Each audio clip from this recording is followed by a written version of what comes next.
तो दोस्तों आज हम फिर से आपके लिए लेकर आए हैं देश दुनिया की सभी ताजा बड़ी खबरें। फटाफट एक एक कर विस्तार से आज आपको बताएंगे, तो वीडियो को अंत तक जरूर देखें। दोस्तों वीडियो बनाने में हमें काफी मेहनत लगी है, तो वीडियो को दिल से लाइक कर दें। दोस्तों पहली खबर में आपको बता दें कि यूक्रेन के राजदूत ने भारत में मुसलमानों के खिलाफ उगला जहर, असदुद्दीन ओवैसी ने जताई आपत्ति, कहा बयान वापस ले यूक्रेन के राजदूत।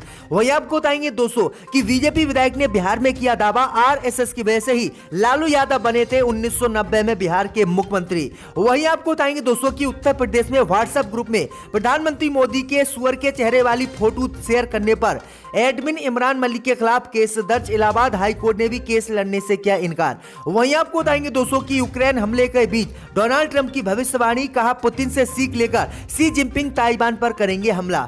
वहीं आपको बताएंगे दोस्तों कि अखिलेश यादव का बीजेपी पर हमला, कहा डबल इंजन की सरकार में डबल हुई महंगाई और भ्रष्टाचार, आज गरीब नहीं बना सकता अपना घर। वहीं आपको बताएंगे दोस्तों कि मुस्लिम देश तुर्की के हथियारों से रूस को गहरी चोट दे रहा है यूक्रेन, अजरबैजान के बाद एक बार फिर से चर्चा में आया तुर्की। तो दोस्तों सभी खबरों को आपको एक एक कर बताने वाले हैं, वीडियो को लाइक कर चैनल को सब्सक्राइब कर दें और हमें कमेंट में बताएं कि आपके जिले किस राज्य से हमारी खबरों को देख रहे हैं। इसी बीच पर तो दोस्तों अगली खबर की ओर, तो यूक्रेन के राजदूत ने मुसलमानों के खिलाफ भारत में उगला जहर, असदुद्दीन ओवैसी ने जताई आपत्ति। दोस्तों आपको बता दें कि यूक्रेन पर रूस के हमले के बीच भारत में यूक्रेन के राजदूत इगोर पॉलिका ने मुसलमानों को लेकर भारत में विवादित बयान दिया है, जिस पर असदुद्दीन ओवैसी ने आपत्ति जताई है।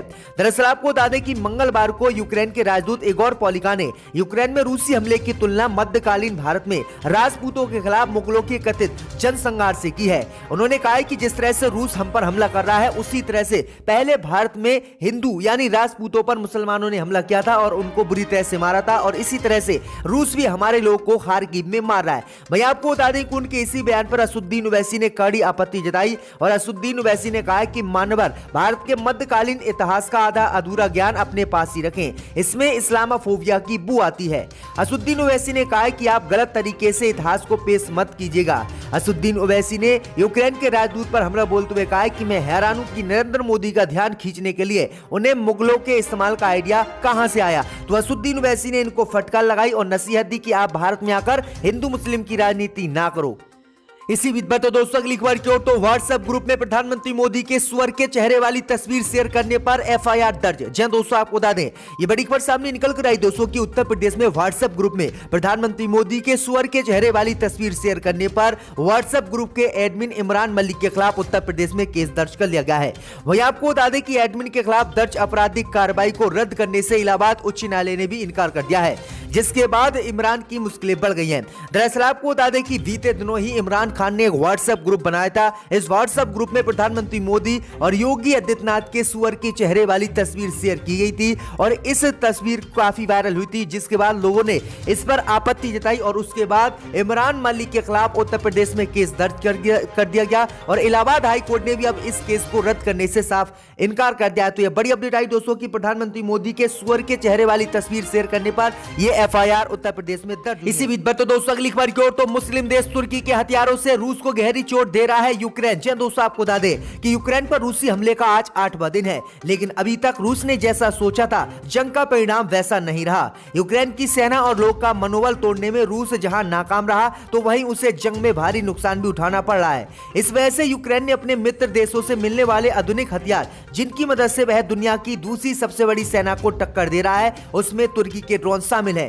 दरअसल आपको बता दें कि यूक्रेनी सेना रूस के खिलाफ जिन हथियारों से जंग लड़ रही है, उनमें मुस्लिम देश तुर्की में तैयार हुआ ड्रोन सबसे खास है। अजरबैजान और आर्मीनिया की जंग से चर्चा में आए तुर्की के ये ड्रोन अब यूक्रेन के पास भी पहुंच गए हैं और यूक्रेन जंग में इनका इस्तेमाल कर रहा है। वहीं आपको बता दें कि तुर्की के ड्रोन से यूक्रेन की वायुसेना ने रूस के कई टैंक और मिसाइलों को नष्ट कर दिया है, जिसके बाद तुर्की के ड्रोन पूरी दुनिया में छाए हुए हैं और सबसे ताकतवर तुर्की के ड्रोन अब देश में आए हैं। तो ये बड़ी अपडेट आई दोस्तों कि मुस्लिम देश तुर्की के ड्रोनों से अब रूस को गहरी चोट यूक्रेन दे रहा है और लगातार तुर्की के हथियारों से रूस का सामना यूक्रेन कर रहा है। इसी बीच पर तो दोस्तों अगली खबर की ओर, तो बीजेपी विधायक ने किया दावा, आरएसएस की वजह से पहली बार सीएम बने थे लालू यादव। जी दोस्तों आपको बता दें कि मुस्लिमों से वोट का अधिकार छीन लेने के बयान पर बुधवार को एक बार फिर से बिहार विधानसभा के बजट सत्र में जमकर हंगामा हुआ।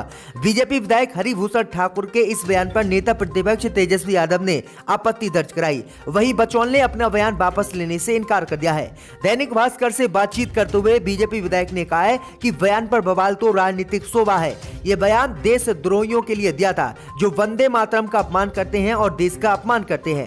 तेजस्वी यादव की आपत्ति पर बीजेपी विधायक ने कहा कि आरएसएस के सहयोग से ही लालू यादव का राजनीतिक उत्थान हुआ। आरएसएस नहीं होता तो लालू यादव 1977 में एमपी और 1990 में मुख्यमंत्री बिहार के नहीं बन पाते। अपने इस्तीफे की मांग पर उन्होंने कहा कि जिस पर ईडी और सीबीआई का मामला चल रहा हो, जिसने न जाने कहां से इतनी संपत्ति जमा कर ली हो, उसकी सदस्यता रहे और जो देश की बात करे उसकी सदस्यता चली जाए। तो ये बड़ी अपडेट आई दोस्तों की बीजेपी विधायक ने अब लालू यादव को ही आरएसएस से जोड़ लिया है, जबकि लालू यादव ने आरएसएस के प्रमुख को ही राम मंदिर जब बनना था, जब बाबरी मस्जिद को शहीद किया गया था, तब गिरफ्तार कराया था। इसी बीच पर तो दोस्तों अगली खबर की ओर तो राकेश टिकैत ने तेलंगाना के मुख्यमंत्री चंद्रशेखर राव से दिल्ली में की मुलाकात। भाजपा की बड़ी मुश्किलें। जी दोस्तों, आपको बता दें कि किसानों के बड़े नेता राकेश टिकैत ने गुरुवार को तेलंगाना के मुख्यमंत्री चंद्रशेखर राव से दिल्ली में मुलाकात की है। बता दें कि तेलंगाना के मुख्यमंत्री और टीआरएस अध्यक्ष के चंद्रशेखर राव गुरुवार को भाजपा के खिलाफ विपक्षी दलों को एकजुट करने के प्रयास में नई दिल्ली में समान विचारधारा वाले नेताओं के साथ बैठक में व्यस्त नजर आए।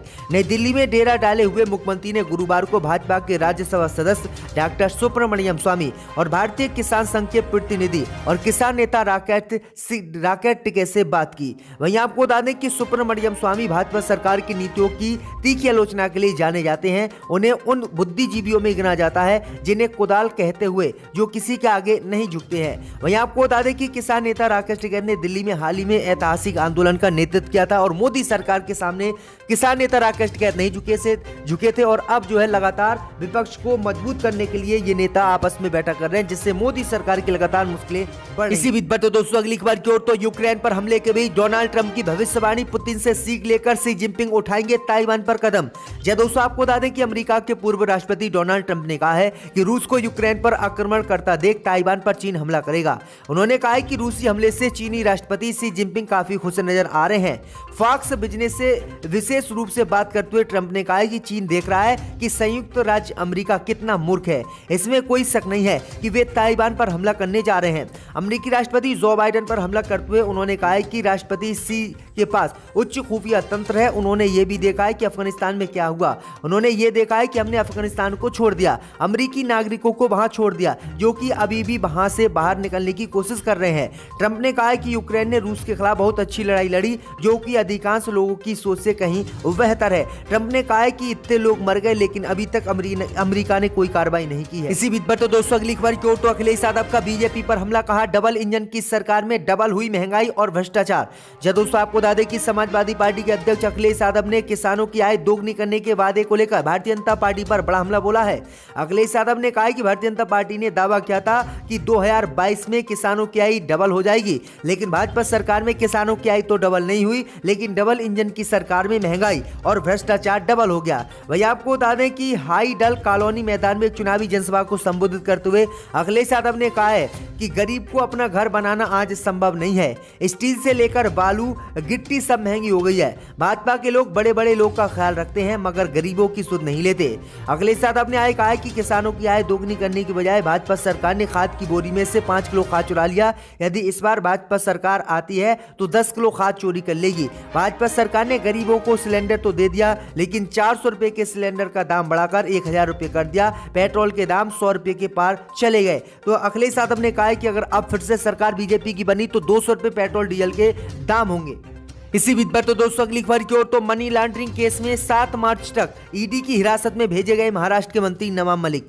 दोस्तों आपको बता दें कि मनी लॉन्ड्रिंग मामले में महाराष्ट्र के मंत्री और एनसीबी नेता नवाब मलिक को 7 मार्च तक ईडी की हिरासत में भेजा गया है।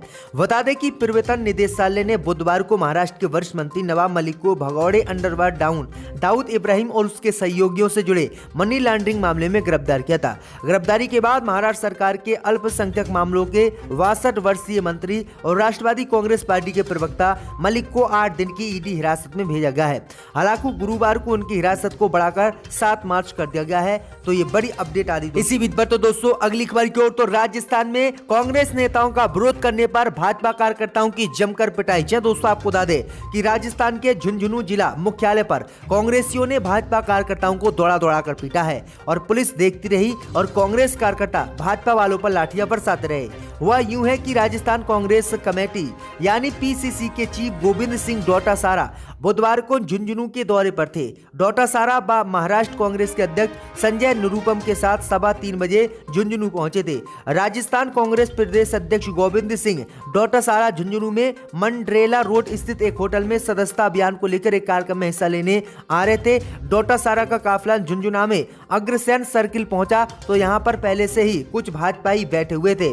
अचानक उनकी गाड़ी के सामने आ गए और काले झंडे दिखाने लगे। वहीं आपको बता दें कि इसी को लेकर जो है कांग्रेस के पीसीसी चीफ नाराज हो गए और उन्होंने लाठियां बरसाने का आदेश दे दिया, जिसमें भाजपा के कार्यकर्ता जमकर पिटे और बुरी तरह से फजीहत भाजपा कार्यकर्ताओं की हुई। भी देखा था 2006 में कि एक